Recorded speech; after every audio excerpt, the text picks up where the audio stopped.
Welcome to Microcollege. My name is Jacob Hunt. I'm the director of Thoreau College.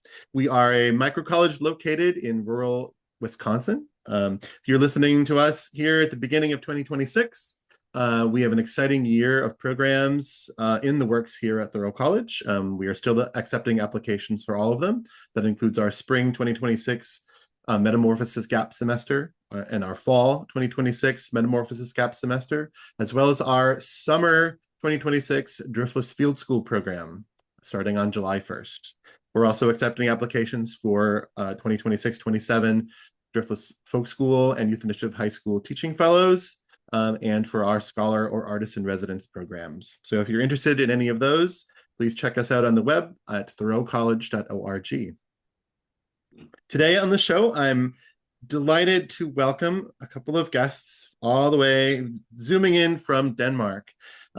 Folks I got to meet during my first ever visit to Denmark this past summer at the International People's College, a gathering of folk school and folk high school educators from around the world. The guests today are Mette and Lars Højland, who are the founders of an organization called Menneske, Først, LifeDialogues. Great ambassadors and spokespeople for the idea of folk high school education and holistic education in general. Really looking forward to this conversation. So our guests here are Mette. Mette is the co-founder of LifeDialogues, and she writes in her biography, "I have lived my life in the Danish free schools, both as a child and as an adult. I graduated from the Free Teachers College in Ollerup and has worked for 22 years as a folk high school teacher. I am deeply touched when people meet and trust, so it is my focal point both as a facilitator and as a teacher. I have traveled a lot in the world and have also been on countless journeys inwards in an insatiable curiosity about what it means to be human and live a life for joy and benefit, both for myself and my surroundings. On these journeys, I found new nuances in the Grundtvigian philosophy that gave me a large and rich interpersonal and spiritual foundation. The key to this foundation is about conversation, about being able to be present, about listening, and about creating together, both with each other and that which is bigger than us." Lars is the co-founder and chairman of the association LifeDialogues, and he writes in his biography, "In terms of education, I first trained as a teacher at the Free Teachers College in Ollerup in 1990, and immediately after that, I started studying theology. Since 1999, I've been a parish priest on West Funen, where I live with my wife, Mette. I see myself as a Grundtvigian-oriented priest, but I also find inspiration in other traditions. The important thing is that the words lead to love and a sense of homeliness in life. In LifeDialogues, I'm involved in inspirational evenings, home folk high schools, training of home folk high school hosts, and the publishing house Cleophas. I also offer to be a spiritual co-walker, i.e., a conversation partner who seeks to help you in the direction of the Spirit wants to carry you in particular. Love is a relational phenomenon, and whoever wants to share in love must love themselves. It has always been that way, but for me, the one I must love is not only myself and my fellow human beings, it is also nature and all creation. The inner sustainability of humans is closely linked to the sustainability of the planet. To work for spiritual well-being is also to work for the well-being of the planet. In the company of other people, I am concerned with the respectful meeting from heart to heart. The greatest thing is when contact occurs and we together make each other wiser about life." Thank you so much for joining us, Mette and Lars. Thank you for the invitation. Yeah, thank you for the invitation. It's so exciting. So here on the podcast, I think you guys are well prepared for our first question, which is just about telling some life stories. Mette, maybe you could begin. If you could talk a bit about your life when you're a young adult, 18 to 21 years old. We asked this question because it's the age of many of the students that we work with, and this pivotal stage of early adulthood. So can you just share where you were and what were some of the important things in your life in that period? Yeah, with joy. I was so lucky that I knew from very early on that I wanted to become a teacher from Ollerup. And becoming a teacher there does not demand that you have, a certain paper, but it demanded that I had seen parts of the world, that I had maybe taken, gone to a folk high school, worked, tried to do different things, so really experienced the world. So my 18 to 21 was pretty much saying, okay, so I have to go out and enjoy and learn, and so I think when I turned 18, I was in France. I worked 1 year in France as an jeune fille au pair girl, and so I was there for a year. I had been to the United States. I lived 1 year in Santa Barbara with my mother's cousin, who invited me to stay there. So I did grade 11 in high school because I didn't want to do all the exams and all of that. I just wanted to experience it. And then later on, I was in the Faroe Islands for 6 months, working in a fish factory and in a hotel. And the Faroe Islands is a part of Denmark, in the North Sea towards Greenland. And then the last one was I was 6 months traveling Asia. Wow. with my boyfriend at the time. So that was, and then I started at Ollerup, I think 21, 22. So I was very lucky to be able to really experience the world at that time. Yeah, beautiful. So I've been asking this question to people for about 3.5 years now, and travel is a very, very common feature of transformation. Whether people have a strong sense like you did of what you might want to do or not, right? I think it's an ancient technique of crossing the threshold into adulthood. And I think, having, places like Thorough College or the folk high schools in Denmark, as a place to land as part of that is also a rich kind of addition to it.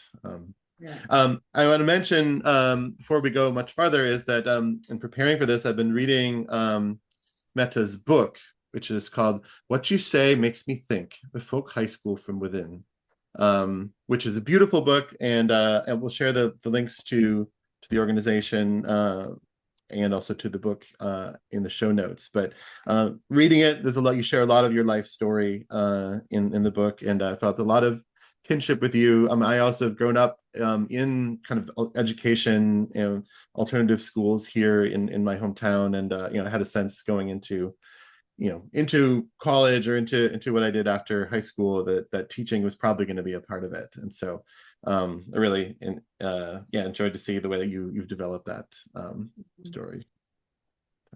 Nice. Lars, what can you share with us from that time of life? From 18 to 21? Yeah. Well, first I just finished my school, and that was fine and not very interesting, but I did. What was interesting though was that I spent most of my time with, I was a Sea Scout, and just doing a lot of stuff with my friends, and it was like a big library of friends, and we were doing all kinds of things and sailing and having a great time together. And then I was supposed to become a soldier, but in Denmark you pick a number, and if it's too low, then you have to be a soldier. But I said no, I don't want to. So I said instead, okay, I'll do something else. And then I was asked to take care of a lot of mentally retarded children and like that. And then when that was over, I felt like adventure. And in the 70s, which was at that time, I was Yeah, there was something we could do at that time. Just getting a lot of young people together. We were 100 young people going together and buying a big boat, 60-foot yacht, and saying, "Okay, this is going to sail around the world." And then I was skippering it at the time when it was in Australia, and it was a great time. Wow. So when you were saying this about why this from 18 to 21. I came to think of that was the basic of joining or going into life as if it's an adventure, not seeking too much safety or security. Safety and security is fine, but I really think life gets so much bigger when there's also adventure and curiosity and a bit um,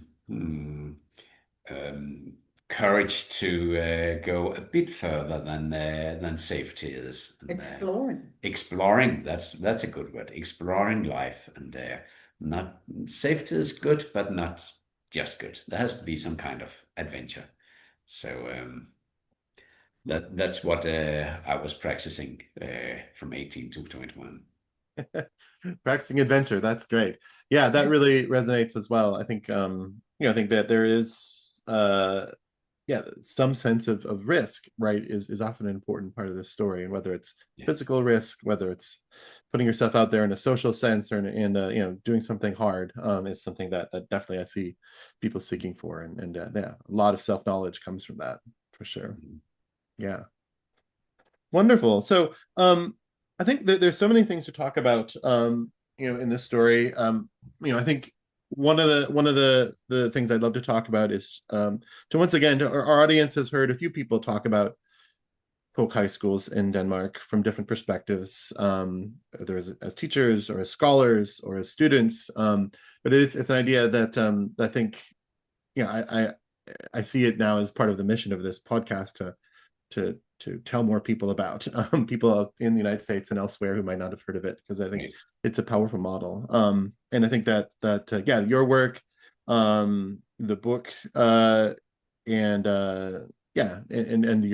your life work, is definitely part of this. You've taken on roles of being an ambassador of this idea around the world. I understand recently you returned from a trip to China where you were talking about not just folk high schools, but folk home settings, which is part of the work. Maybe we can to get into this. You do a beautiful job in the book, Mette, of sharing some of your stories. But assuming that a person is tuning into this for the first time, can you introduce us in the most basic sense to the what is a folk high school in the Danish context? And then, we've mentioned a couple times in your biography this name Grundtvig, who is an important part of the whole story. That's a huge question, I know, but maybe I'm expecting you have used to this kind of big question. Yeah, but I get shaky each time, because it's like, oh, what comes out today? Yeah. Because when you boil it down to something reachable, but I'll do my very best. Well, the folk high school structurally is a school, a boarding school, where people come and stay typically, between 18 to 21, but also a lot older. But you have to be 18 to be there. It is what is a non-formal adult education. There is no exam whatsoever. In fact, if a folk high school in Denmark created an exam, they would immediately lose their right to public money. We are quite heavily funded by the Danish state. I'm not sure of the numbers now, but as I 70. yes, it's 70 now. So about 70% of the cost is covered by the Danish state, and then the students pay the rest themselves. Mm-hmm. and which amount to which would be it's about 1,400 Danish kroner per week, which would be what, 200 220. $200, a 220. little bit more maybe. This is And then 3 or 4 months long. Yeah, typically 3-4 months. Yeah. But the school I was in, the schools have different focuses. Some have music, some have arts, some have journalism, some have a lot have sports, and some are more a little bit overall. And the school I was in was quite overall. So we had also students who maybe had a difficulty finding out what am I going to do, and maybe they had some trouble before, and so some of them stayed a year to really get what they wanted. But the main idea, you could say, is that you get a taste of life. You become interested, you become curious. It's like enlightenment of life is the term. And then also the two others help me. The living interaction and the living word. No. Well, it's like a general teaching of life. Yeah. And so the idea is that you practice. Of course, you learn something. If you come to an art school, then you do a lot of drawing and like that. But the main idea is really to learn, to get together, to share with each other, to allow that vulnerability that when you live together, then at one point you have to throw all the masks. You have to be yourself. And you come down in the morning and you're tired and you eat your cereal, you whatever. You get into conflicts and you cannot just turn your back, and so you have to figure it out, even if it can be difficult. And all of these together because it creates a really huge community, because the frame that is behind it is very trustful, that the staff, the teachers, they are there to support you. They are there to say, hey, yeah, just try. We will hold, if you fall, we'll hold you.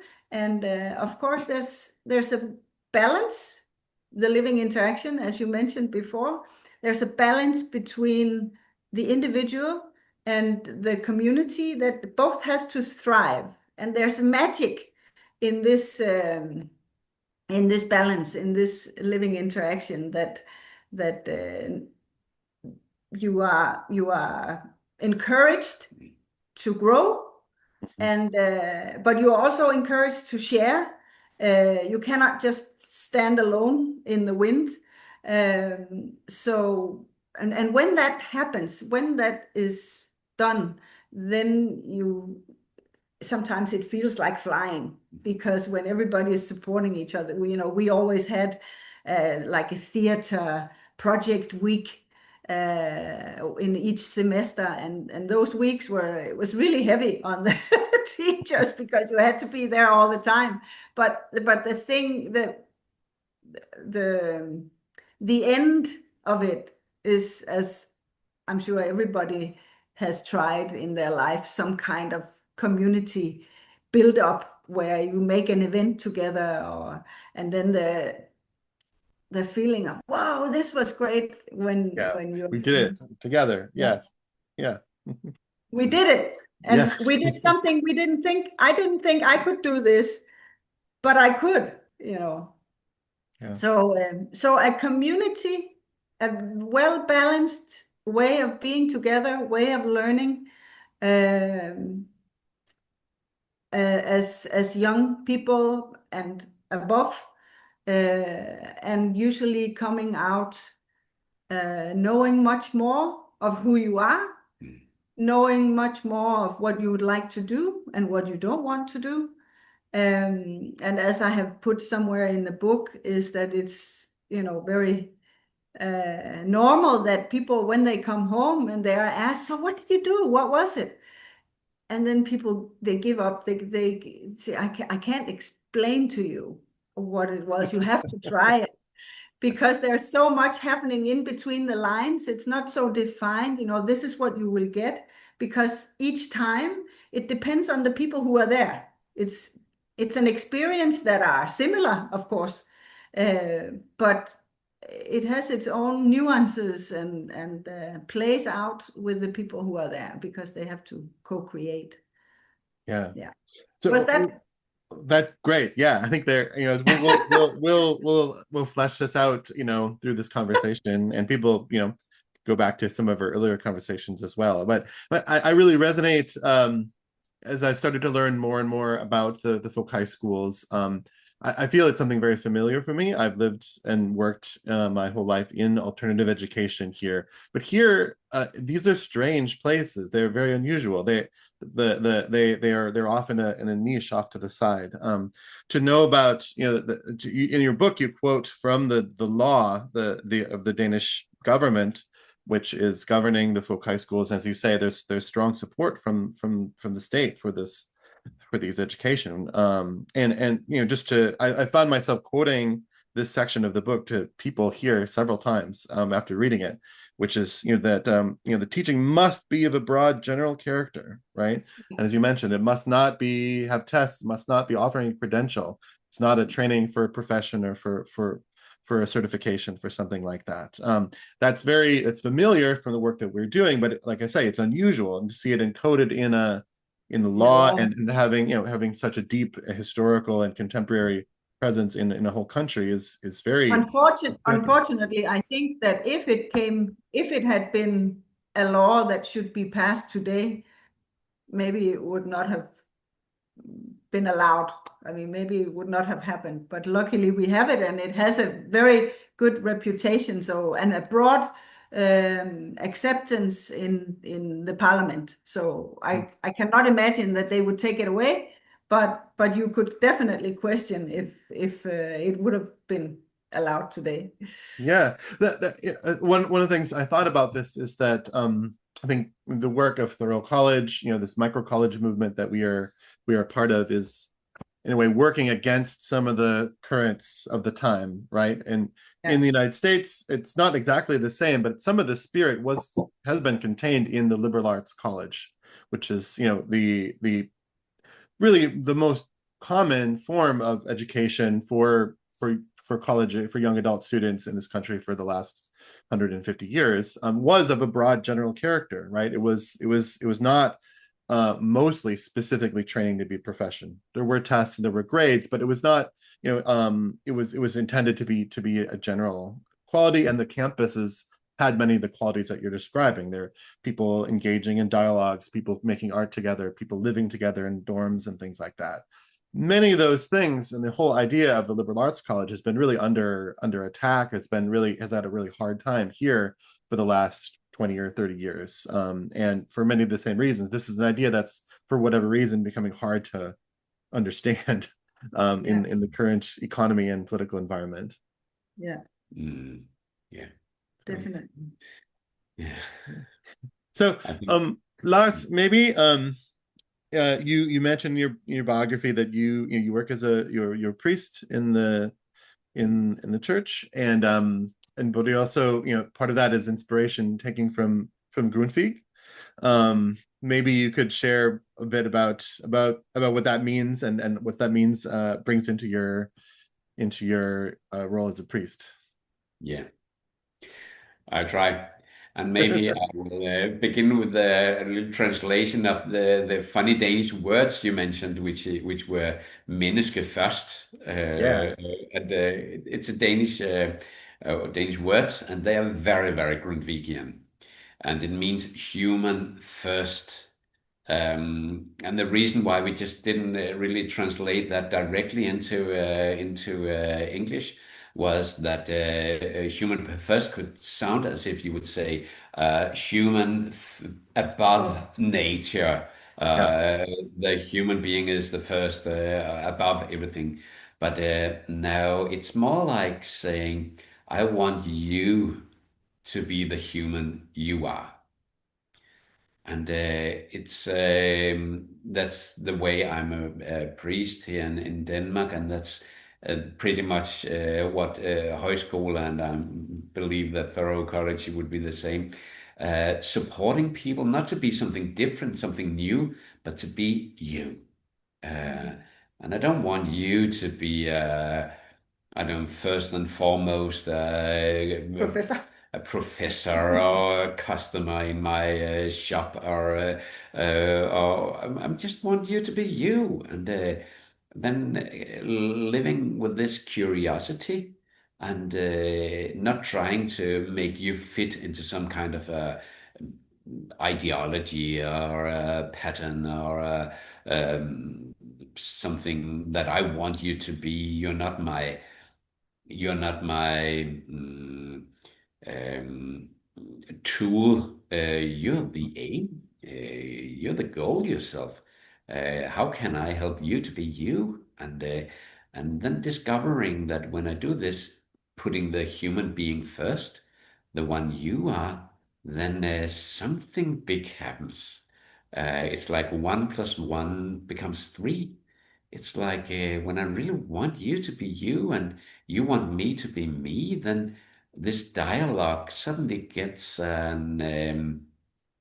taste of, well, now it's a priest word, of eternity. And suddenly time is filled with eternity. And because I'm just curious, who are you? And at the same time, who am I? And this feeling of dialogues, that's where, to me, the big things are happening. And if you should answer as Grundtvig, And if I should, why did he say Menneske first? yeah, that's right. Yeah. He said human first, and then after that you would become a Christian. He would say human first and then Christian. Not the other way around. Not the other way. You shouldn't be brought up to become a Christian, and then and then you're a human being. It's the other way around. As soon as you are you, then it doesn't get bigger than that. Then yeah. But nowadays, I think it's hard to talk about Christianity, because it's easily become something very ideology based, narrow-minded, actually. But when in Grundtvig's terms, then it's just the biggest thing when you discover your life as a mystery. What's going on? I don't know, but something wants to express itself through me and through you. And what's going on? And yeah, this feeling of eternity in the middle of time. I Can I think. say something? Sure. That I think that also connects to the folk high school of, that it's like you step out of I have to get education, I have to get a good job, I have to get a family, I have blah, blah, blah, blah, blah, all this stuff, I have to reach out here. But actually just to take a moment to step to the side and then realize what is in here, and getting the time and the opportunity to open up for that mystery. And that is, of course, a totally individual travel. But we can do different things to support that travel, and taking a rest, not a rest, but taking a stay in the folk high school can really support that opening. Yeah. There's so much. That's really a lot of rich things that you just said there, both of you. But I think that opening, right? That's one of the reasons it's so hard to define what goes on in a folk high school or through a college, or because you don't want to define it, right? You want it to be open, to see what arrives, what comes in, and that's there's something fundamental to being human that is part of that. It's not defined, predefined, predetermined. To be human is to be an open space for wonderful things to happen. Yeah. In many ways, I would put it like this, that in normal life, you think that time is passing, and then you really have to make the best out of it because time is passing, time is passing. But when you get into this, let's call it thorough college of højskole mode, then you discover that time is coming. And what's going on? I don't know. Time is coming, and what's going on? Let's go to an adventure of what is coming. And therefore, Jacob, I've had a question, which is a surprise for you. But I'm actually curious. What did you do when you were 18 to 21? Well, so I had the great fortune of well, so in high school, the meaning 16 to 18-year-old here, I had this just powerfully transformative experience of being involved with starting a new school, collaborating with peers, with my parents, with other community members, in a really a very open space of adults and teenagers to create a new educational experience. So for me at that age, that was life changing, life shaping experience. And I also fell in love with my hometown, with rural Wisconsin, and the idea of vibrant rural communities, and philosophies of education, of mind, and of and books and things like that. So very, very rich. And then I was able to follow that up with a couple of more really wonderful educational experiences that have shaped what I'm doing here today at Thoreau College. One was Deep Springs College, which I've explored on the podcast as well, which is a micro college. It was striking to be there at the International People's College in Denmark, which was started in 1921, I think was the date. There was a lot of experimentation education going along that time. So Deep Springs was started in 1917, and was just getting going in the early 20s, and it's located on a cattle ranch in California, and it's 25 students. And so a lot of what we're doing at Thoreau College is directly inspired by that So example. what was the name again?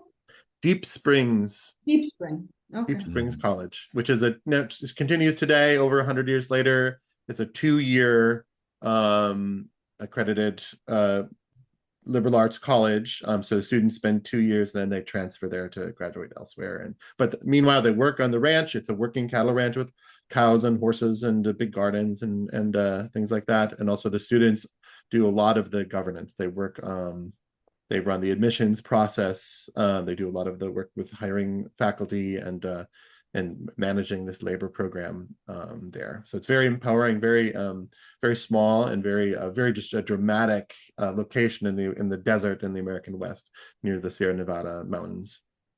Great. Wow. So, and then I worked for a few months as a cowboy there for the ranch, working up in the mountains. Learned how to shoe horses and rope and things like that. And then I finished my bachelor's degree in Eastern Europe. I spent 2 years in Bulgaria, in the American university in Bulgaria, which is a liberal arts college with students from all over the Balkans, from the former Yugoslavia and former Soviet Union, and so a very rich cultural experience there. And that was, again, an experiment. It was a very different type of education than is typical of that region, and very international. And this was in the aftermath of the wars in Serbia. Yeah, what year were you there? I was there. I arrived there the week before September 11th, 2001. So Wow. that was also the perspective which I saw that series of historical events, which you talk about in the book too. Yeah. So that was part of my memory. So international travel, but the theme is education and this holistic model of education that I'm still engaged with now. Yeah. We are on the same path for sure. Yeah. Yeah. So yeah, this phrase, I'm glad that you took some time to translate that human first for us, Lars, because I think that's a term that has more and more resonance. We are, with technological developments and institutional developments, we are in this question of what is it, what does it mean to be human? What is the role of humans in the world, and how do we develop educational and community models that really celebrate and cultivate that quality, whatever it is. And I think is acute and increasingly important. I can't help, but maybe I'm naive, but I can't help but think that maybe all of the AI and the technology that has, in many ways, that has taken over so many things, and you could say that has taken humanity, or pushed humanity out. But I can't help but think, especially with AI, maybe that is exactly what's going to bring the focus back to the humanity, because what is it that it cannot do? We will I think very fast see, if maybe some has already seen it, well, even myself, I have been doing online stuff also to China, and the difference, even though maybe we try to say the same things, but it's not the same inspiration. It's a completely different thing being together. And there's something about the human heart and all of our energy that has not been defined for most of us yet. And I think that maybe all this technology is actually going to bring us right back to what is the center of things. At least I hope. Yeah, me too. You think about all that credentialing, the formal education of the, especially the last couple of 100 years, it's been about, cramming information into people's heads and very mechanical skills. And that's almost entirely useless now. Yeah.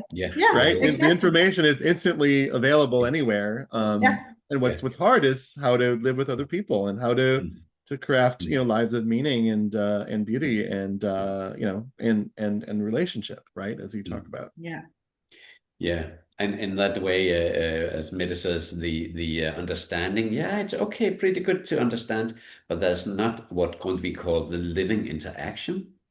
And the living interaction is, okay, what you say makes me think, and the curiosity and the adventure and the surprises and the not knowing. The not knowing is a good thing. It keeps the curiosity open, but AI does not think not knowing is good. Exactly. That's really striking, right? It cannot say, I don't know. Yeah. And so it says things, that are crazy sometimes because it cannot say something. Yeah, that's right. Yeah. So the living interaction. In the book, Mette, you spell out kind of 3 pillars of the folk high school education: enlightenment of life, living interaction, and the living word. Yeah. That's of course a huge part of the book, but can you walk us through those a little bit? Well, the enlightenment of life is, I think we have maybe touched mostly upon already, that this idea that it's a wonder for Grundtvig. Something we haven't mentioned is that Grundtvig was also a songwriter, or he was a poet, and so he has left us many songs, and many of them are still sung a lot in the folk high schools.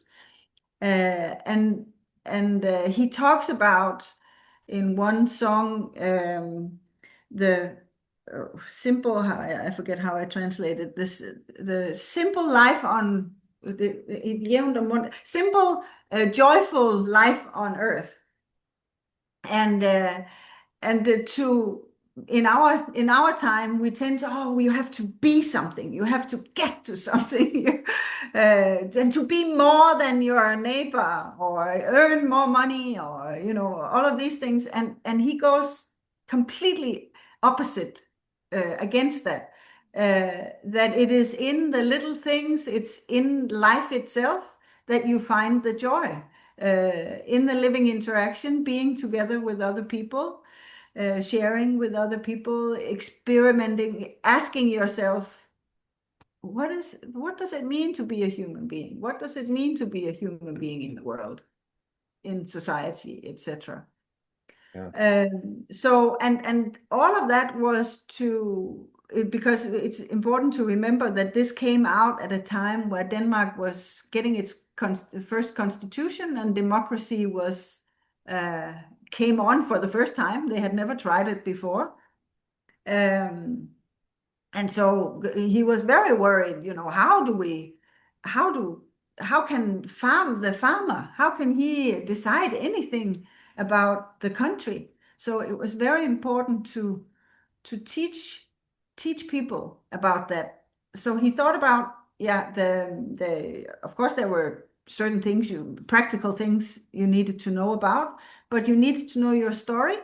You needed to know, at that time, Christianity was, of course, undiscussable. Can you say that? And so it was the Bible stories, but it was definitely also the history of the country that you needed to understand the story, know the story. You had to share the stories about your own life.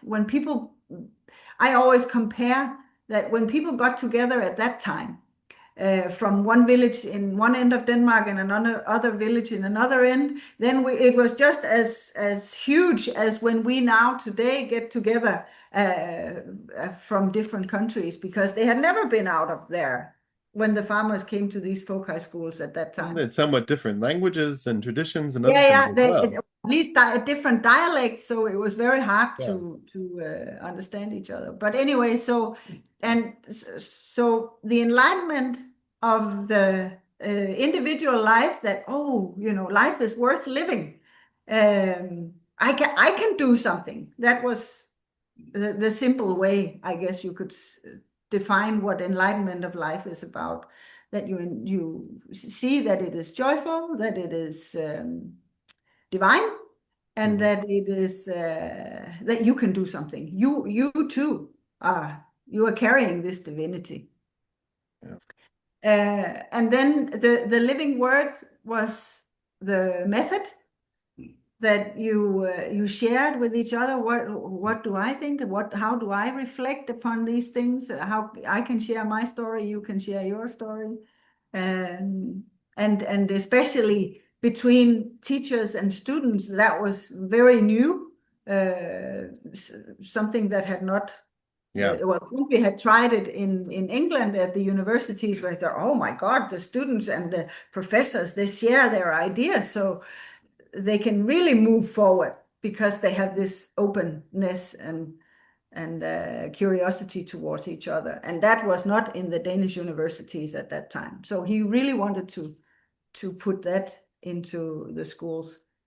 And the living interaction is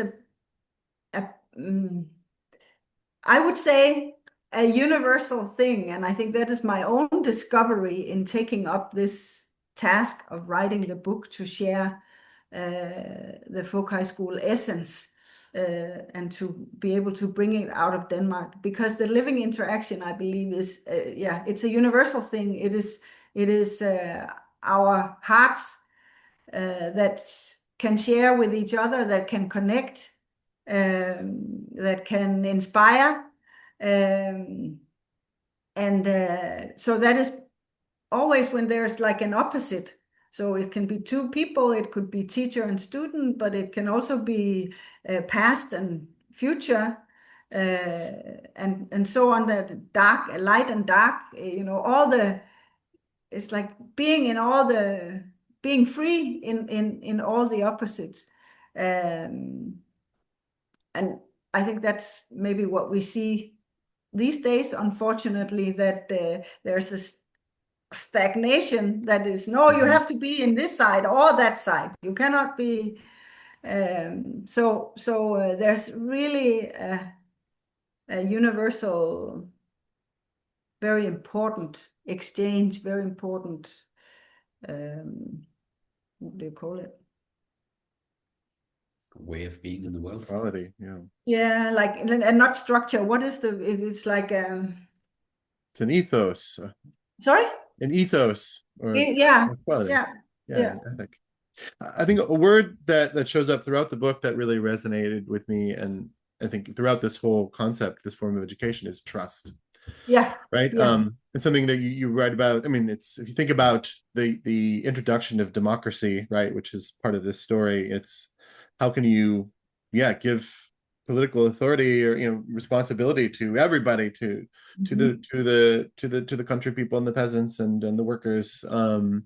And similarly in a classroom, right, you tell some beautiful stories that really resonated with me as a teacher about you start a class, you've kind of an idea of what you want to do, but then you encounter the actual students and what's actually living in that moment. And I think, that calls forth a lot of like courage to trust what the students are bringing from their own lives and their own kind of hearts, as well as, what might come out of the process. And I think that's really a core to a lot of the education that I, we try to do here. And it was fun to hear your stories about, ideas that came in, that came from students that weren't part of the original plan in the courses that you were teaching. Some were good, some were bad. Right. But something will come out of it, right? And that's there's a sense of trust in the divine spark in every person, and especially working together in the context of a community. And also in the exchange, like there is, if the freedom and the responsibility is not in every person in that room, then you can be sure to create opposition, right? But when everybody is invited on board, of course, we are not speaking of something always beautiful, flowing, da da da. There, people are sick. They were drunk last night. Whatever. Life is happening every day. But the fact that the intention is always, you're important, and we are missing out when you're not here. Yeah. That I think is really, and also the idea, let's hear what do you have to share. And of course, I have many times asked students questions where I didn't expect an answer, but it was very important for me. Well, I hoped for an answer, of course, but I knew that this is going to be very difficult. I will ask it as easy I can, and I will show you that I expect that you can answer it. And so that maybe you can't do it today, but maybe next time, because she thought my opinion was important. I better maybe I should listen a little bit different. Or maybe next time I dare say, because now I know more friends in the room, or but the fact that everybody has a say. And that, the trust, as you're saying, that we trust life. There's a reason that this is here. And of course, sometimes we must also say, well, there is a community, and you have to play with that as well. So it also happens that it's not possible to move on together. But most of the time, I would say that then the flow will make things happen. Yeah. And even the fact that some people would, some students would see other students not contributing as much as they did. That's always a thing.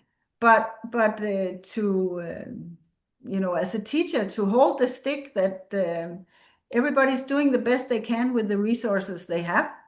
So we will have to, what can we do to help? If this is not good enough, then we all have a responsibility to do something about it. Shared responsibility is an important thing. Yeah. So before we get too far into the time here, I wanted to, so you mentioned that you worked in folk high schools for 22 years.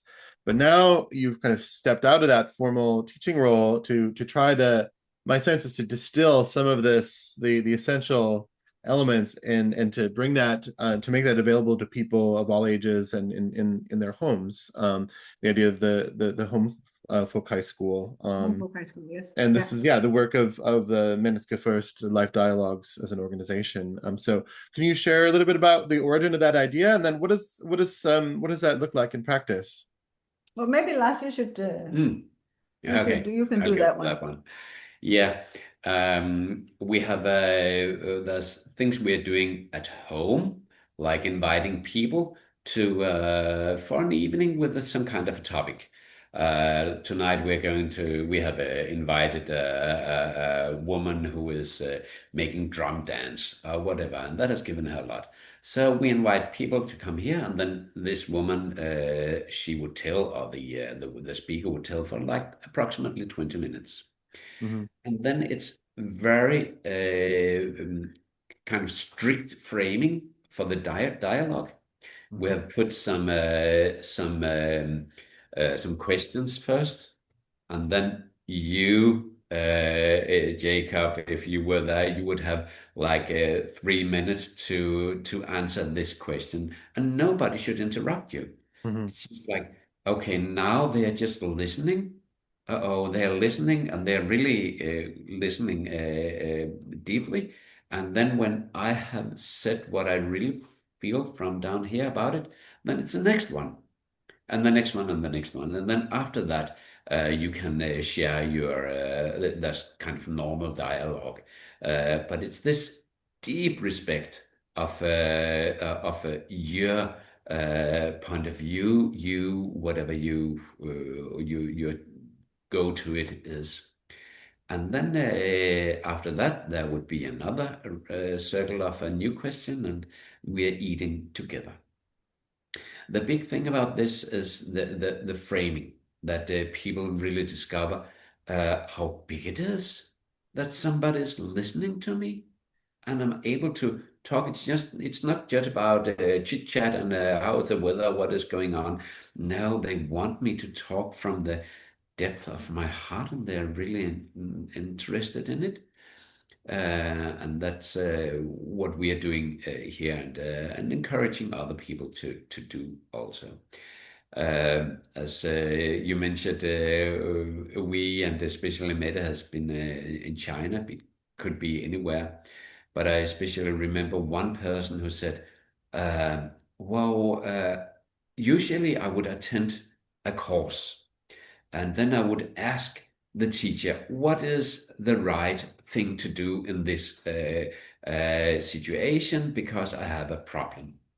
And then he discovered that no, the course that Mette and I did, Mette didn't give an answer, but she was just listening. And while listening, and made him tell stories. Made him tell stories. And then he said, "Oh, but now I know what that the answer, they come from myself, and now I know what to do, because the way you listen, I discover that the answer that I needed came from myself."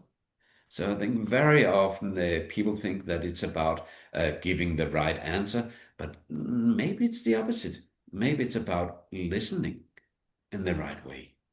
And when you listen really deeply, then people kind of know already what is the answer to their question. And I think that here comes also it's about the narrative, that when we are together around a story instead of around a truth. Well, it is a truth, because it's truth.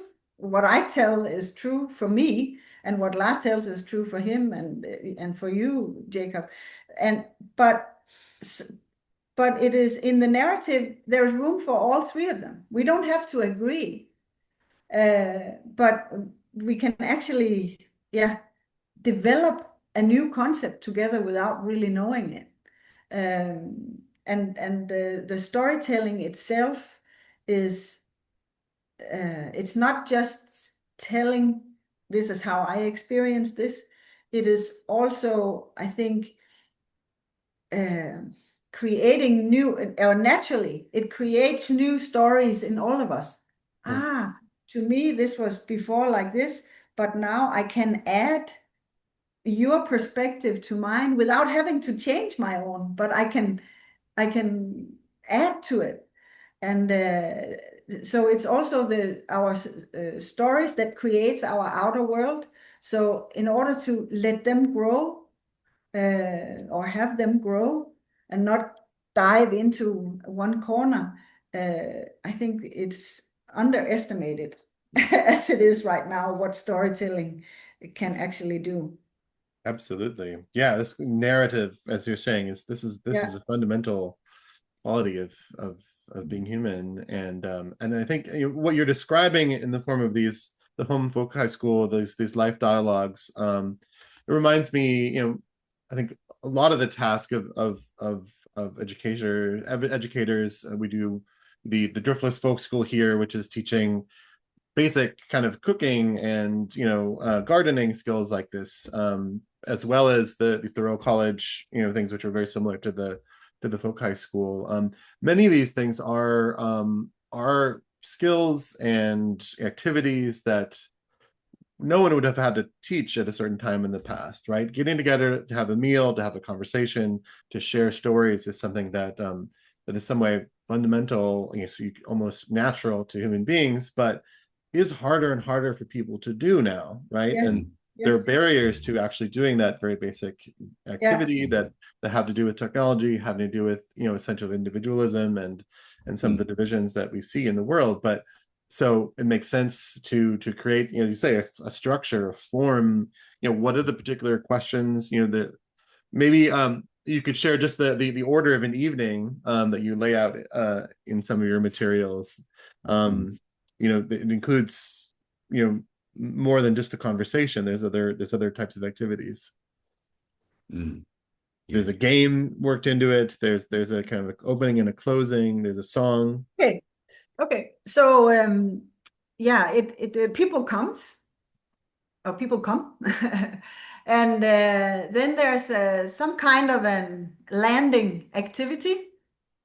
We do a little game, or we sing a song, or something that makes people okay, I used my mouth, maybe I touched somebody, or now I'm here.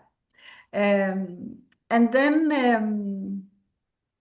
then we have a topic, so that there's always that common third, that it's not just, oh, how are you? It's Right. we talk about something that that is needed right now, or so some kind of topic, and that is 15-20 minutes, and then when we have heard that, then we have prepared.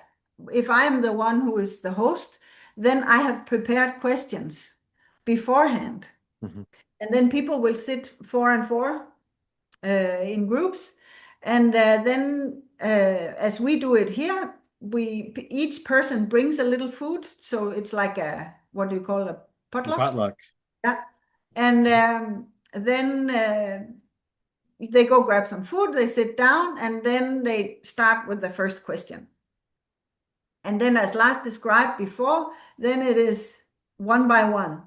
And it's really funny how this very strict way of having the conversation gives a lot of freedom to people. Because they feel they, as Lars also said, they're listened to, and they can talk until they are not disturbed until they're done. Yeah. And so then we have 2 rounds, typically 2 rounds of questions, and in between, then we move one person, usually, from the group, so that you are not together with the full same group, but there are some all the time that you know from before.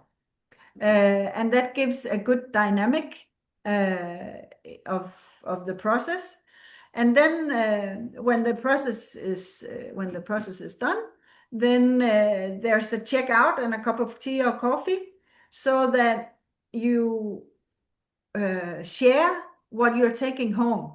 Like what you said made me think, or tonight made me think. And that is always, it is something I have used in my teachings for many years. And sometimes you have learned something that you are not aware of. And so to hear everybody's comments, it can seem like that's a little bit waste of time. We have to hear everybody. But it's really great when we're not too many, of course. If you are 50, then you don't do it. But you go home with much more, because maybe Lars would say something that, oh yeah, that's true. I didn't think about that. I actually also got that. So I think that part of sharing is really it's like a love act in a way, that you share with each other in that sense, and it gives so much more volume to what comes out of it. If you are asked to, if you have the opportunity to formulate that, to say it out loud, whatever you're taking away from the conversation, it's so much more real, and especially if it finds resonance in other people. It's like, oh yeah, I resonate with that. Yeah, that was powerful. Yeah. I also think that if you go to the normal school world, then you have an exam, and then the exam is about saying a lot. And that's a good thing. You get a good grade if you say the right thing. But in these getting together things, then it's equal important to say something from your heart, to have courage to be honest, and equal important to listen. The art of listening, I think that's an underestimated art, and that's really needed nowadays, because it's when you really listen, are able to do that, then you get in contact. Then something new is happening. And what the courses we have done in China here in the last time was, we called them deep listening, because for the Chinese, they are in an extreme way that I did not imagine before, even though I was there when I was young, that they are so outer focused. They are brought up to be completely outer focused, and that leaves them in a space right now. What do you mean by that? What do you mean by outer focus in this context? That it's not about how do I feel about this. It is for the community, for my boss, for my country, for whatever. Then I have to do this. So, for instance, a mother or a father with their child, they don't ask, how are you? They tell them, you have to go to school, you have to do this, you have to do that, and now I want you to see you do this, and we also have to go tonight so you can learn this, because later you need blah blah. So in that sense, it is never taking care of what is inside. It's all the time taking care of the outside. Yeah. And I feel like telling a little story, if that's okay, from and which was exactly this situation. We have done the folk high school, or the home folk high school model in a class, and it was a 2-day course, and there's a mother who comes the second day. She comes back, and we have a check-in, and then she says, you know what? I went home yesterday and I asked my son, how are you? I decided when I went home that I would go home and ask him, how are you? And he was 10, 11 years old. And she was so surprised. First of all, he was so good at sharing how he was. And she didn't know. She had never asked him that before. She said, yeah, he even told some trouble that he has at school, but also some ideas and da da da da da. And so they had a wonderful talk that evening. And then the next morning, he had come up to her and given her a big hug, which he never did, and said, Mom, you're a good mom because you're listening to what I'm saying. Wow. And that story. And then, well, actually, there's a little plus to when I came back then in the fall, then the mother came back to me and she said, you know what? I have a new story. My son has asked me and my husband to look into each other's eyes 10 minutes every day. Wow. And he wants 5 minutes with each of us. And we have done that. Not looking in, but just, asking how has your day been, blah, blah, blah. And so she said, you know what? I don't know why, but we just have much better relationship. So I said, I have to meet him one day. He must be a clever little boy. But anyhow, that story I have used in other places. And each time there's at least one face I see, a parent, I never asked my child that. And then, even sometimes a tear, because, whoa. And then it's so beautiful to see, because it's like, to me, I feel like it's like doing this. They don't know the language to go to that space, but learning to do the home folk high school one by one, not being disturbed, it gives the trust and the space, the courage to, I dare speak. And yeah, then it opens up the heart, and then the Chinese, it's like, because they are not used to it. They're used to giving gifts, or, taking care. I can take the bag for you. I can take you here. I can give you a big meal. I can do. But when it comes to this, then they are so grateful. And so it makes so much sense. And I would like to add that to me, this is about China, but actually it's all over. Absolutely, yeah. All over. This ability to ask deeply, how are you? That's needed all over. Yeah. But it takes, it also takes it takes a game. It takes something to talk about that is not me. There has to be that frame around it, so we don't cross. We have to challenge our borders, personal borders, but we cannot just bam, step in there. And so it's an icebreaker, right? There's a lot of ice. Yeah. In our relationships, that's powerful. Well, I think we've kind of come around the whole hour here, and there's many more things that we could talk about, but I really appreciate you taking the time here during the holidays here to chat with me, and really your leadership. I think taking something that's intuitive and familiar, that's become part of your life, teaching in a folk high school, and distilling the essence of that, to write it down and then to bring it out into the world, into other places. It's a great gift, and a real, I'm really grateful for you for having done that. And thank you for chatting with us. And thank you so much for the invitation, and also for bringing on this. It's, as you said in the beginning, it's really needed in the world right now. So the more we can share, the better. Right. I hope to see you on the 10th.